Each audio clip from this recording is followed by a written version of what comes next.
तुम्हारे माँ बाप ने दहेज ठीक से नहीं दे, कम दहेज लाई हो, और दहेज लाए भी हो तो वो टूटा फूटा है, लोकल माल लेकर जगह जगह जा जाकर चौक चौराहे पर ऐसे बोला करते थे कि साथ ही इसमें हमें कुछ अन्य फैक्ट्स भी पता चले हैं, जैसे दीवार में उसके सर को पटक के रस्सी से उसका गला घोंटकर हत्या कर दी जाती है।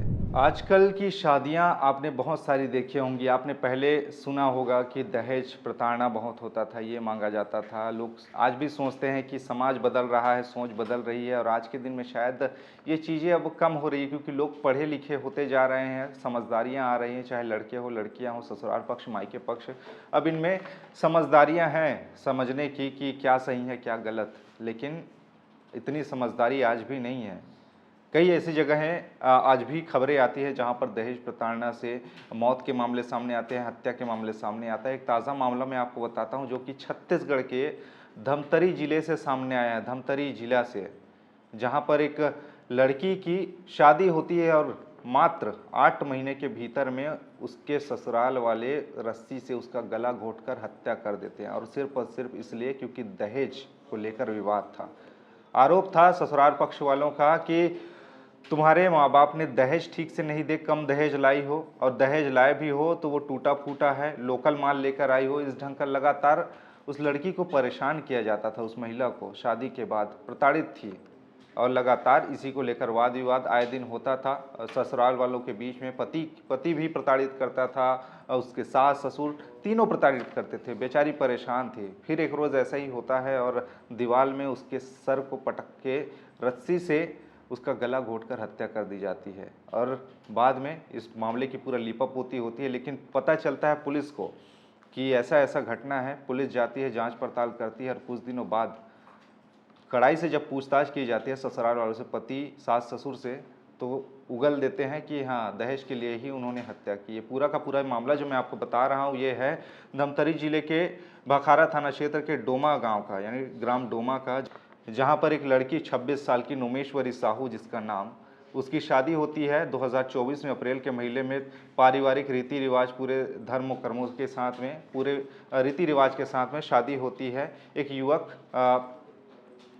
जितेंद्र साहू के साथ में, जिसका उम्र 26 साल था। दोनों के बीच में अच्छी खासी कुछ दिनों तक जिंदगी चल रही थी, लेकिन उसके ससुराल वालों को एक बात जो खटकती थी कि हमारी बहू दहेज कम लाई है, दहेज कम लाई है, और लाई भी है तो लोकल माल लेकर आई है। ऐसा कर करके वो जगह जगह जा जाकर चौक चौराहे पर ऐसे बोला करते थे कि हमारे यहाँ तो ऐसा हो गया, दहेज कम लाई है। और इसी को लेकर लड़की को परेशान भी वो लोग करते थे। नोमेश्वरी साहू को आए दिन मारपीट होती थी। पति भी अब इसको लेकर एक स्वर में माता पिता का साथ देने लगा था कि हाँ, तुम दहेज का सामान कम लाई हो, और लगातार ऐसे ही चलते रहते थे। और जब ये दिन बीतता है तब 26 जनवरी 2025 की घटना को ये लोग अंजाम देते हैं, और दहेज को लेकर ही वाद विवाद की स्थिति थी। और उस दिन 26 जनवरी के दिन गला घोंटकर रस्सी से हत्या कर देते हैं नोमेश्वरी साहू का। और इस पूरे घटनाक्रम में, इस पूरे वारदात में पति भी शामिल था, महिला के ससुर और सास भी शामिल थे। उसके बाद में मामला पहुंचता है थाने के पुलिस आकर जांच पड़ताल करती है, और आखिरकार जब कड़ाई से पूछताछ की गई तो पता चला कि ये पूरा का पूरा मामला दहेज वाला है। पूछताछ करने पर उसके पति ने दहेज एवं अन्य कारणों से महिला की हत्या करना रस्सी से गला घोंटकर स्वीकार किया है।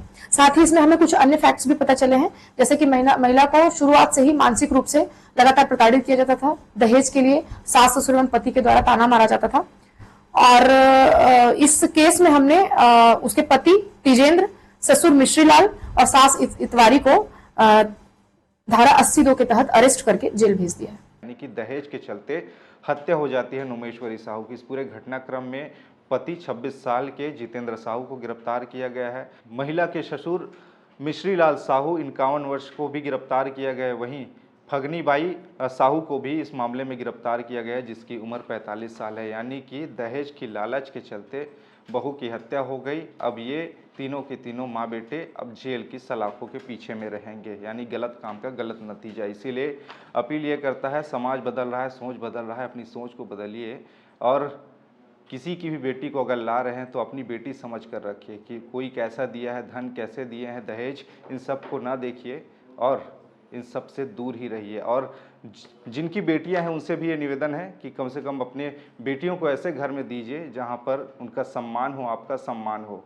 ऐसा ना हो कि बाद में जी का जंजाल बन जाए। कोई भी रिश्ता आता है तो एक बार देख ताक कर सभी तरफ से पता कर लीजिए कि परिवार वालों के आदत व्यवहार कैसे हैं, तब जाकर कभी अपनी बेटियों को दूसरे के हाथ में सौंपिए, वरना ऐसा ही होगा। खैर, इस पूरे मसले पर आपके विचार क्या हैं नीचे कमेंट में बताइएगा। खबरें और भी जिसके लिए बने रहिए छत्तीसगढ़ के साथ। नमस्कार।